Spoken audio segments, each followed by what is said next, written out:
भेट रानी देवाला हाथे, करब भेट रानी देवाला हाथे कि चकिया हमें बताओ ना। सुन सखी के साथे अपना केसरिया के महला में आओ ना।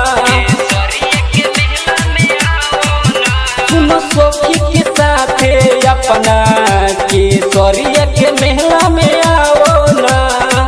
करब भेट रानी देवाला हाथे, करब भेट रानी देवाला हाथे कि चकिया हमें बताओ ना। सुन सखी के साथे अपना केसरिया के महला में आओ ना। डीजे मनीष रक्सौल केसरिया के महला में आओ ना। पर पालन रानी पाका हो, लेके आई में दू चाका हो। हाथे में हाथ धके तोहे घुमाई, सावन में होई जब धाका हो। सावन में होई जब धाका पर पालन रानी पाका हो, लेके आई में दू चाका हो। हाथे में हाथ धके तोहे घुमाई, सावन में होई जब धाका हो। कोके बहाना कौनो तू, कोके बहाना कौनो तू, अपना बहिनी के समझाओ न। सुन सखी के साथे अपना केसरिया के महला में आओ न।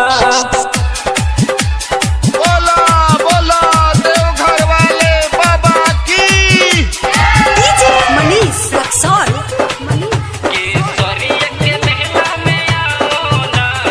मिलत सावन के मेला में, परिहन कौनो झमेला में।